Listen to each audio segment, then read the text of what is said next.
ಉತ್ತರ ಕರ್ನಾಟಕ ಭಾಗದಲ್ಲಿ ವರ್ಷದಿಂದ ವರ್ಷಕ್ಕೆ ಮಳೆಗಾಲ ಕಡಿಮೆಯಾಗುತ್ತಿದ್ದು ಅಂತರ್ಜಲ ಮಟ್ಟ ಕುಸಿಯುತ್ತಿದೆ. ರೈತರು ಹೊಟ್ಟಕ್ಕೆ ಬಿದ್ದಂತೆ ಲಕ್ಷಾಂತರ ರೂಪಾಯಿ ಖರ್ಚು ಮಾಡಿ ಸಾವಿರಾರು ಅಡಿ ಬೋರ್ವೆಲ್ ಕೊರೆಸುವುದು ಸರ್ವೇ ಸಾಮಾನ್ಯವಾಗಿದೆ. ಬಹುತೇಕ ಹಲವು ಕೊಳವೆ ಬಾವಿಗಳಿಗೆ ಒಂದು ಹನಿ ನೀರು ಬಾರದೆ ರೈತರಲ್ಲಿ ನಿರಾಸೆ ಮೂಡಿಸಿದೆ. ಆದರೆ ಬೆಳಗಾವಿ ರೈತರು ಪೇಲಾದ ಬೋರ್ವೆಲ್ ಮರು ರೀಚಾರ್ಜ್ ಮಾಡಿ 150ಕ್ಕೂ ಹೆಚ್ಚು ಕೊಳವೆ ಬಾವಿಯಲ್ಲಿ ನೀರು ಬರುವಂತೆ ಮಾಡಿ ಎಲ್ಲರ ಗಮನವನ್ನು ಸೆಳೆದಿದ್ದಾರೆ.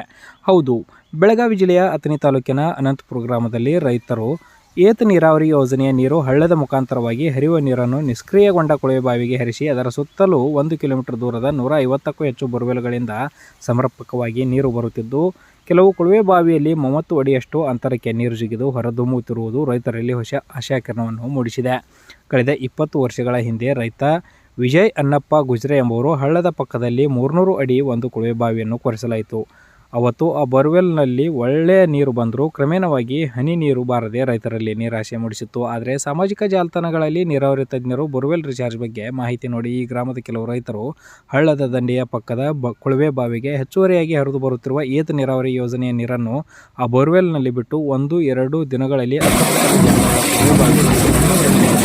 ಸ್ಥಳವಾಗಿದೆ. ಈ ವಿಷಯ ಇನ್ನುಳಿದ ರೈತರಿಗೆ ಗೊತ್ತಾಗಿ ಎಲ್ಲರ ಜೊತೆಯಾಗಿ ಹಳ್ಳಕ್ಕೆ ಹಾಕಲಾಗಿ ತಡೆಗೋಡೆ ಕೆಲವು ಬೋರ್ವೆಲ್ನಲ್ಲಿ ಬಾವಿಯಲ್ಲಿ 30 ಅಡಿಯಷ್ಟು 15ರಿಂದ 20 ನಿಮಿಷ ನೀರು ಹೊರತುಮ್ಮುತ್ತಿದ್ದು ನೋಡುಗರನ್ನು ಸೂಜಿಗಲ್ಲಿನಂತೆ ಸೆಳೆಯುತ್ತಿದೆ.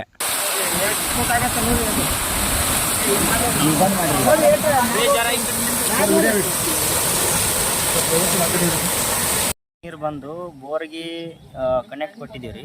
ಅದರಿಂದ ನೀರೇನದ ರೀ 300 ಫೂಟ್ ತೆಳಗಡೆ ನೀರು ಹೋಗಿ ಇಲ್ಲೊಂದು 200-300 ಬೋರ್ಗಳಿಗೆ ನೀರು ಬರ್ತಾವೆ. ಅದರಿಂದ ರೈತರಿಗೆ ಹೆಚ್ಚಿನ ಅನುಕೂಲ ಆಗೈತಿ.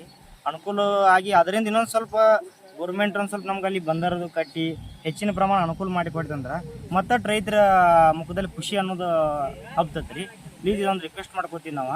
ಈಗ ನಮ್ಮ ಒಂದು ಪ್ಲ್ಯಾನಿಂಗ್ಲಿ ಇದು ಈ ರೀತಿ ಒಂದು ಮಾಡಿದ್ದೀವಿ. ಇನ್ನೂ ಒಂದು ಸ್ವಲ್ಪ ಹೆಚ್ಚಿನ ಸುಧಾರಣೆ ಆಯ್ತಂದ್ರೆ ರೈತರಿಗೆ ಬಹಳ ಅನುಕೂಲ ಆಗ್ತೈತಿ.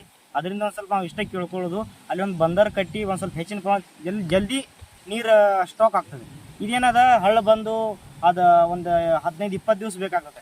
ಒಟ್ಟು ಒಂದು 5-8 ದಿನದಾಗ ಬಂದರ್ ಕಟ್ಟಿ 8 ದಿನದಾಗ ನೀರು ಸ್ಟಾಕ್ ಆಗಿ ಹೋಯ್ತಂದ್ರೆ ಪ್ಯಾಕ್ ಆಯ್ತಂದ್ರೆ 2 ವರ್ಷ ನಮಗೆ ರೈತರಿಗೆ ನೀರು ರಿಚಾರ್ಜ್ಮೆಂಟ್ ಮಾಡಿದಂಗೆ ಆಗ್ತದೆ. ಭಾಳ ಅನುಕೂಲ ಐತಿ. ಹೆಸರು ಚೇತನ್ ವಿಜಯ್ ಗುಜ್ರೆ.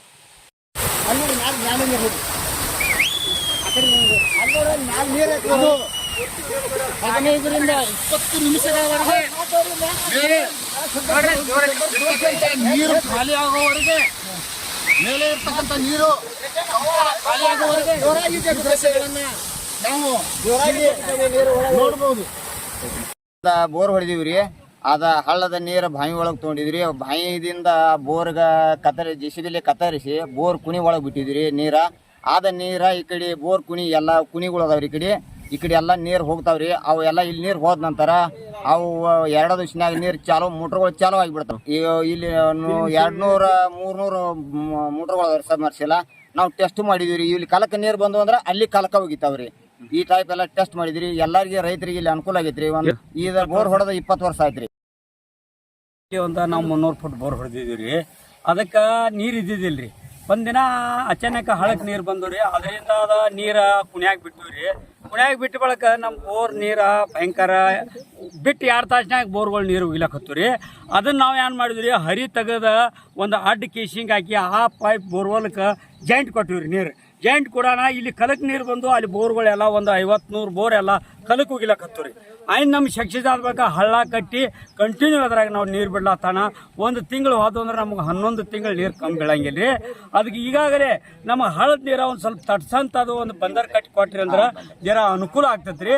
ಮತ್ತಿಟ್ಟು ಹೆಚ್ಚಿಗೆ ನೀರು ಹೋದ್ರೆ ಮತ್ತೊಂದು 50 ಬೋರ್ಗೆ ನೀರು ಹೆಚ್ಚಾಗುವಂಥದ್ದು ಕ್ವಶನ್ ಅದ ರೀ. 100-200 ಎಕರೆ ಥರ ನೀರಾವರಿ ಆಗ್ತದೆ. 1,500 ಎಕರೆ ಥರ ನೀರಾವರಿ ಆಗ್ತದೆ ರೀ. ಆದ್ರೆ ಇದು ಅಗದಿ ದೊಡ್ಡ ಅನುಕೂಲ ಆಗಿದ್ರಿ. ಬರೇ ಈಗ ಕಿನಾಲ್ ನೀರು ಬಿಟ್ಟಾರಿ ಒಳಗೆ ಬಿಟ್ಟಿದ್ರಿ. ಹಳ್ಳ ಹರಿ ಏನು ಬಂದಿಲ್ಲ ರೀ. ನಮ್ಮಲ್ಲಿ ಎಷ್ಟು ನೀರು ಬಂದದ್ದು ಅದ್ರಾಗ ಬಿಟ್ಟಿದ್ದು ಅದು ಸಪ್ಲೈ ಆಗೈತ್ರಿ.